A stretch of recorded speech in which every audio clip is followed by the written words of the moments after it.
Gini sakit. juga ada lagi nih, saya dengar ada hubungannya dengan Israel tuh gimana cerita? Iya, itu juga sejak 2011-an atau berapa ya, saya dengar dari alumni itu udah diajarkan soal yang bau-bau Israel ya, nyanyi-nyanyi Yahudi gitu, diajarkan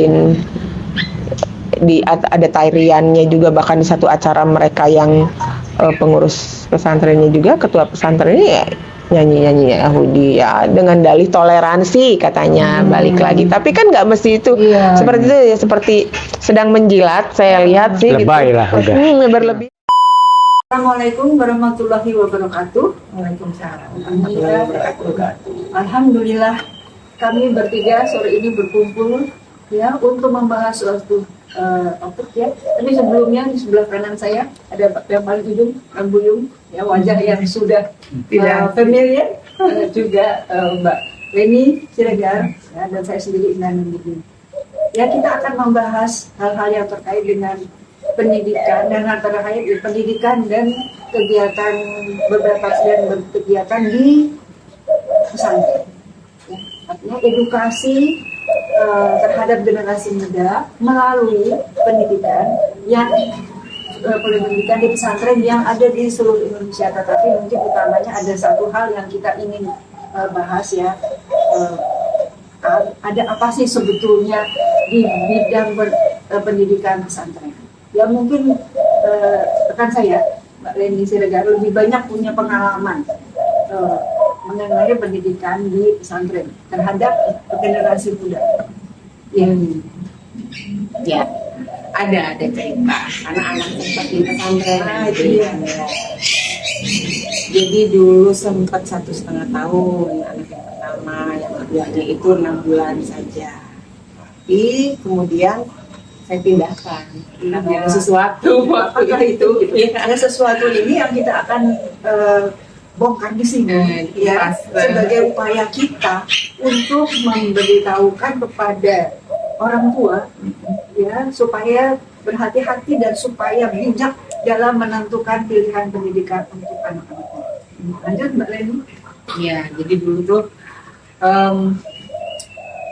karena ada sesuatu di sana gitu ya. Oke, saya cuma supaya nggak jadi fitnah. Nah, itu dia. Ya, jadi tidak semua pesantren Oke. itu jelek. Ya. Tapi ada salah satu yang telah kejadian itu mungkin ini jadi sorotan, bukan jadi sorotan pemerintah. Masalahnya ini sangat bahaya buat agama dan buat negara kita. Oke, kira-kira di mana tuh Mbak Leni? Zaitun ya katanya? Ya, di Indramayu itu. Jadi itu pesantren yang cukup besar ya, bahkan sempat disebutkan terbesar ya, luas wilayah itu Asia Tenggara. Oh ya. Ya, dari segi itu ya memang Ini fisik ya. Dari segi fisik pembangunan fisik ya, luas wilayah gitu. Jadi semestinya jadi kebanggaan. Nah, tapi pada saat itu ya berjalannya waktu ada sesuatu hal yang tidak bisa ditolerir lagi pada saat itu dari pucuk pimpinannya.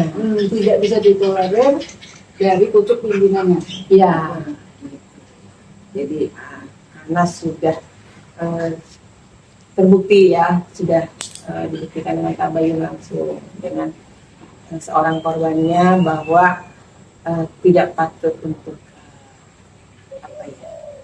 diteladani dan juga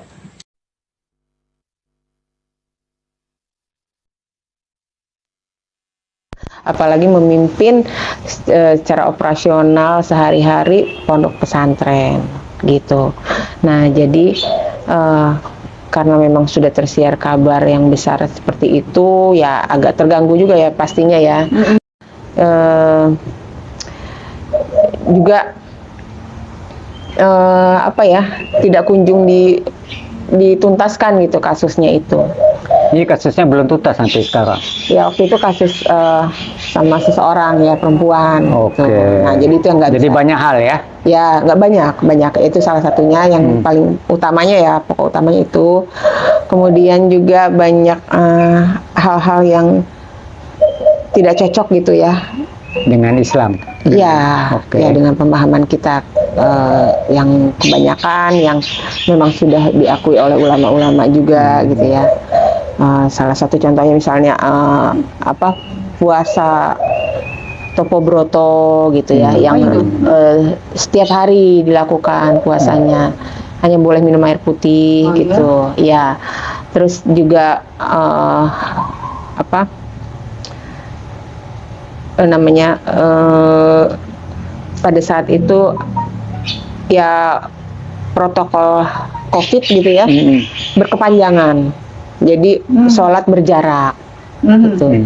Sholat berjarak, kemudian juga orang tua tidak boleh menjenguk, gitu. Makan dikasih makan, pokoknya diganti gandum dari sejak 2020. Ya roti gandum, nggak boleh satu butir pun nggak boleh nasi, jadi seperti haram. Ya, kemudian azan juga berubah ya, nggak ada intonasinya, nggak ada nadanya. Jadi nadanya keras sekali gitu ya. Jadi sangat-sangat berbeda dengan yang sudah biasa dilakukan dimanapun ya di dunia ini. Rasanya begitu sama ya azan kita. Kemudian ya puncaknya, tapi itu akhirnya saya kan sudah menarik anak-anak. Nah setelah menarik anak-anak ya makin terbukti pada saat pasca Lebaran waktu itu sholat Idul Fitri ya dicampurkan, ada perempuan di saf sholat laki-laki yang itu kan, ya kemudian ada yang non muslim juga masuk di barisan sholat, itu kan fatal ya. Nah itu kan yang bikin rame masyarakat, yang akhirnya ada laporan gitu kan dari seseorang yang mantan aktivis di sana juga kan. Setelah dilaporkan, diproses dan udah sampai ke sidang, sudah diputus 1 tahun penistaan agama ya. Tuh. Jadi sudah diputus 1 tahun gitu. Jadi itulah yang membuat saya gitu ya, karena mengalami sendiri dan memang betul-betul memperhatikan di sana itu seperti apa kesehatan anak juga gitu ya. Saking ya kurangnya sumber daya guru di sana ya, kesehatan anak-anak sangat tidak terperhatikan, bahkan ada yang fatal juga di sana. Sampai fatal? Fatal, iya, sampai sakit fatal akhirnya. Jadi karena hal-hal yang banyak yang ya sudah melenceng juga dari kemanusiaan lah, sangat menyimpang. Iya, kemanusiaan, kemudian juga contoh yang nggak baik juga ya dari segi agama. Dia dengan satu korbannya itu akhirnya memutuskan untuk menarik anak, memindahkan anak ke Jakarta gitu, karena ya apalagi namanya pesantren, harusnya kan seperti apa gitu ya. Tapi ini tidak bisa menjadi contoh gitu. Kan akhirnya setelah vonis penistaan agama pun masih ada sekarang yang belum diproseskan TPPU dari puncak pimpinannya gitu, yang Panji Gumilang itu. Bahkan beberapa menit lalu saya baca dia kan tidak terima ditersangkakan, kemudian menggugat ya pra peradilan ke Polri, tapi sudah diputus. Sekira 14 menit lalu lah ya. Sudah ditolak hakim. Jadi berarti peradilannya tetap sebagai tersangka. Ya berarti tersangka penista agama. TPPU. Kalau penista udah vonis kan, tinggal yang TPPU. Ya berarti akan lanjut sidang. Begitu. Ya ini kan berarti sudah terbukti juga ya dia memang tidak bisa jadi contoh yang baik gitu ya. Jadi harusnya ini dicerna dengan bijaksana, dengan adil oleh para pengikutnya, karena masih banyak Bang di sana tuh pengikutnya para orang tua santri masih banyak ya? Banyak ya, semua orang tua santri di sana kan saya bisa pastikan ya 97% itu udah orang dalam, orang NII KW 9. Artinya sudah memang ini ya iya, satu golongan, satu komunitas itu. Disayangkan ya, udah berapa lama kejadiannya? Ada setahun ya? Iya, udah.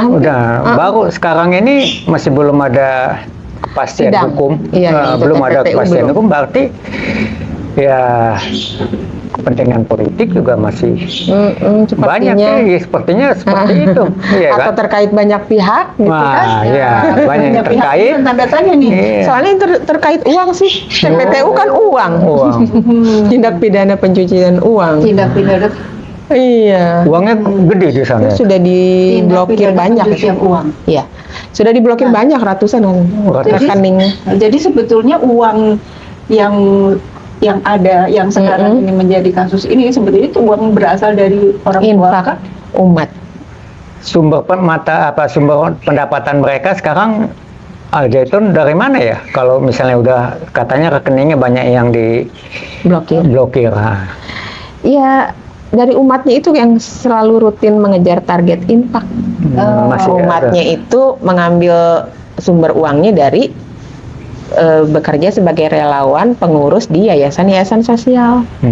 Iya. Itu bertebaran ratusan di Jakarta masih ada, dan sampai saat ini saya juga heran karena belum ditutup juga gitu. Yayasan-yayasan yang udah yang terkait masuk terafiliasi ke pesantren Al Zaitun.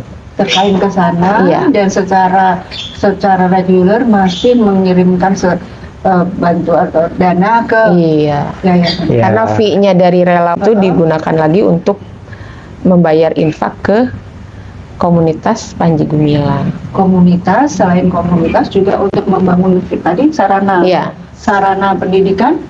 Iya, di sana. Sarana prasarana di sana ya, karena kan bukan cuma untuk pendidikan di sana tuh, pesantrennya betul-betul beda gitu konsepnya Ya, memang. bedanya itu apakah?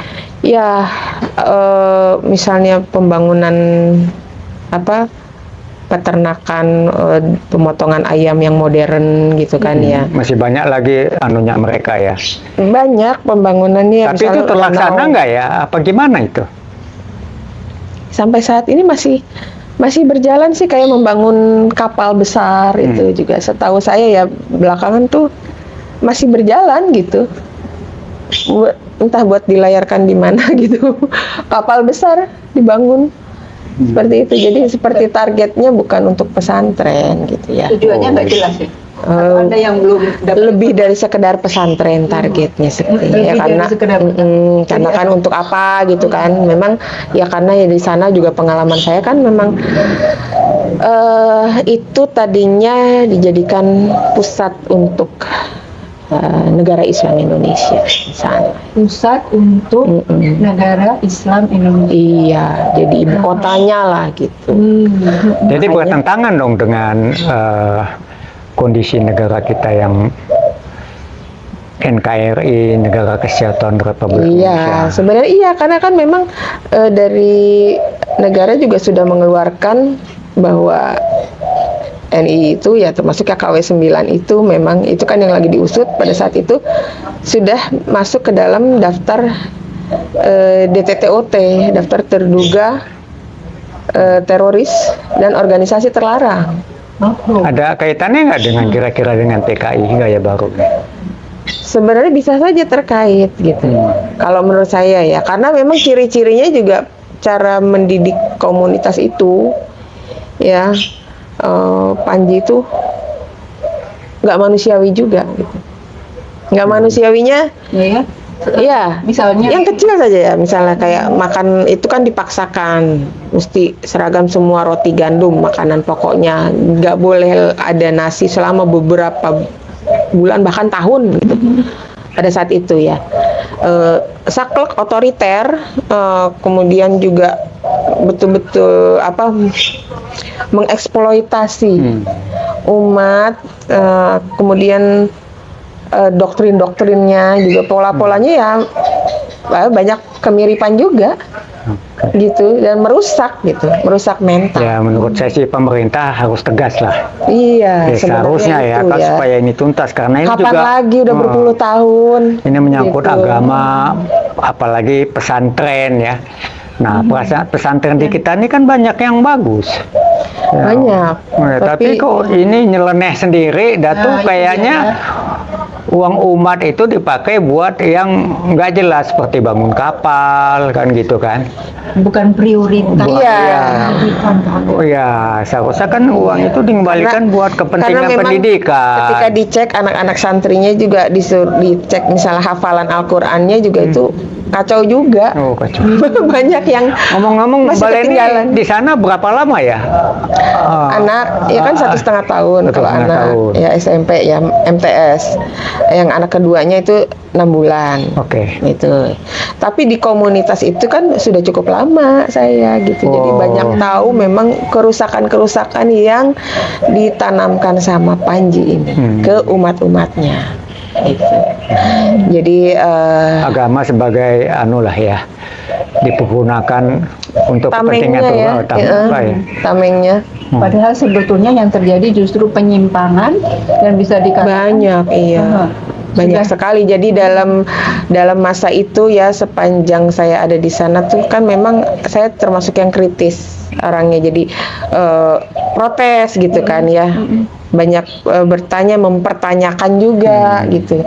Tapi saya tetap berjalan di sana karena memang teman-teman di sekitar dan ulil amri atau pimpinan di sana itu yang terdekat juga, terutama ya memang ya akhlaknya kepada kita sesama itu ya baik gitu ya, nggak menunjukkan hal-hal yang ini apa Negatif lah.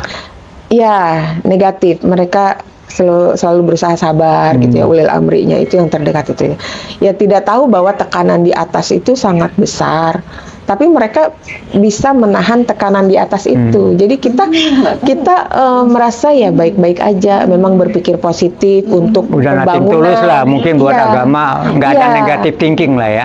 Karena kita diajarkan untuk sabar melihat perkembangan pembangunan di sana. Kalau kita melihat di sana infak kita nggak seberapa, begitu bahasanya kira-kira. Nah, tapi ketika saya menyekolahkan anak di sana, makin tahu bahwa ini sebenarnya aturan-aturan yang menekan itu sumbernya dari mana gitu ya. Apakah dari pimpinan yang terdekat atau level menengah atau dari atas. Ya setelah saya telusuri ternyata ya biangnya dari pucuk pimpinan gitu. ujung-ujungnya dari pucuk pimpinan. Dari pucuk yang pimpinannya. benar-benar sebetulnya sudah menyimpang jauh dari Iya. tujuan pendidikan. Iya, kalau untuk pesantren dan juga untuk komunitas yang di luar, yang berada di luar pesantren, ya kami orang tua santri, ya buktinya masih tambah nyeleneh aja gitu ketika sholat kan ya, memasukkan yang non muslim di barisan sholat kan nggak boleh kan, syarat sholat harus wudhu Artinya gitu. kenapa bisa ada non muslim di situ? Dia orangnya ya sangat percaya diri dengan keyakinan dia, dengan pemahaman dia, dengan dalil-dalil yang dia yakini gitu. Karena dia berusaha mengajarkan toleransi menurut dia gitu ya. Itu yang mau ditanamkan dan didoktrinkan kepada umat-umatnya gitu, kepada santri-santrinya. Padahal kan ya tetap ada batasan toleransi Iya. juga Dan gitu. panduan pendidikan pesantren kan sebetulnya sudah jelas, sudah artinya seperti itu tuh jauh dari Ya jauh, itu Oke, menyalahi. Mbak Leni kan anaknya udah ada setahun ya di sana ya. Waktu itu. Waktu itu. Menurut Mbak Leni hasilnya bagaimana tuh tentang kemampuan Qurannya, hafalannya? Nah, itu yang saya kecewa, kemampuan hafalan Al-Quran. Oh. Ya, ada yang dari Malaysia juga sama. Ternyata saya cek, mana katanya hafalannya kok nggak bertambah pesat gitu. Jadi lamban sekali seperti pesantren yang lain pada umumnya. Tapi kalau khusus untuk anak saya sendiri, dari segi keorganisasiannya dia termasuk yang aktif di sana ya. Karena sempat jadi sekretaris MPK ya di angkatannya, itu satu angkatan itu sekitar 700 orangan lebih. Cukup aktif gitu ya, tapi kesehatan yaitu kurus sekali ya kan, karena ganti Kurusnya karena nggak makan apa karena stres ngadapin pelajaran ya? Ya, stres juga ya. Stres juga. Jadi stres Ada juga, target, kemudian pada masa itu kebetulan COVID, tidak boleh bertemu orang tua. Astagfirullah. Iya, walaupun misalnya dengan cara yang berjarak misalnya itu tidak sama sekali. Jadi saya pikir ini ada gejala apa ya? Kok dia seperti menjauhkan anak-anak dari orang tua. Jadi seperti akan apa namanya tuh? Ya, sedikit Dikuasai Iya, sebagai Iya, secara bertahap tetapi nyata dan Iya. itu tadi ya, dan pelan-pelan seperti ingin dikuasai gitu. ingin menguasai anak Generasi pada ini. generasi Iya. padahal anak adalah artinya orang tua Di bawah umur ya masih tetap dalam pengampuan kita ya, dalam asuhan Dalam kita asuhan. tetap harus ada bonding ya, ikatan dengan anak gitu. Bagaimanapun juga kan orang tua pasti berkontribusi besar terhadap pendidikan anak walaupun dia di pesantren. Nah itu yang saya lihat gitu pada saat itu, kesehatan kan utama gitu Bang. Iya. Kesehatan utama, dan di sana sakleknya yaitu karena dia itu orangnya asumtif gitu ya. Menurut dia itu cara menangani COVID itu dengan menyuntikkan vaksin flu itu. Jadi dia memaksakan kepada anak-anak pun akhirnya walaupun saya merasa tidak memerlukan tindakan itu ya, medis itu, anak saya jadi sungkan, segan, takut sama gurunya ikut barisan disuntik, iya gitu. Jadi saya sangat kecewa gitu ya, karena di sejak saat itu pas begitu pulang saya lihat titer asam uratnya itu tinggi. Oh, Iya, Tapi jadi disuntik anaknya juga. sepertinya ada kaitan yang erat gitu antara ya yang sudah saya pelajari gitu ya, dari kandungan isinya itu ada kaitan yang erat gitu, sehingga terjadi peningkatan asam urat gitu di level 8 apa ya, padahal masih SMP saat itu gitu. Dan bapaknya juga sempat ya terpaksa disuntik itu karena memang syarat untuk menengok anak. Nah di situ otoriternya ya, sakleknya seperti itu. Kalau nggak suntik itu flu nggak boleh menengok katanya. Tapi pada kenyataannya pun sampai berakhir itu dari sana nggak pernah ada kesempatan boleh menengok anak.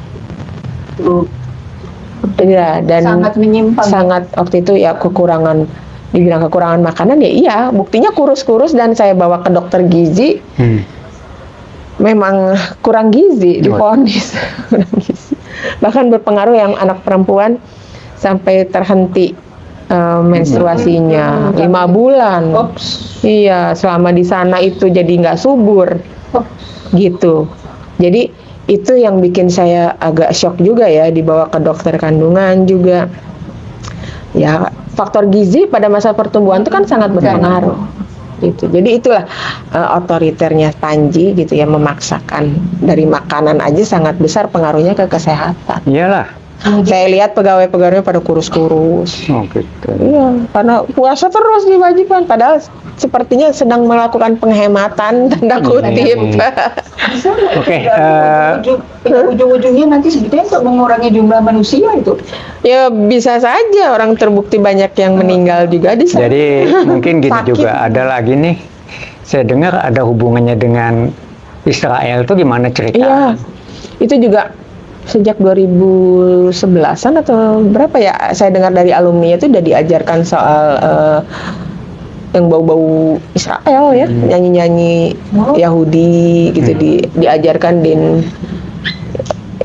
ada tariannya juga, bahkan di satu acara mereka yang pengurus pesantrennya juga, ketua pesantrennya ya nyanyi-nyanyi Yahudi ya, dengan dalih toleransi katanya, balik lagi. Tapi kan nggak mesti itu seperti itu ya, seperti sedang menjilat saya lihat sih. Lebay gitu. lah udah. Berlebihan gitu. Kita walaupun toleransi nggak seperti itu, jadi menanamkan penyimpangan ya, toleransi tapi disimpangkan. Bertentangan dengan iya. kebijaksanaan pemerintah kalau gitu ya. Iya, sedangkan pemerintah sendiri. Bahkan ada anak dari pengurusnya itu seperti jadi agen. Jadi dia mempromosikan Israel ini. Iya, di media sosialnya, dan alumni-alumninya bercerita juga sama saya.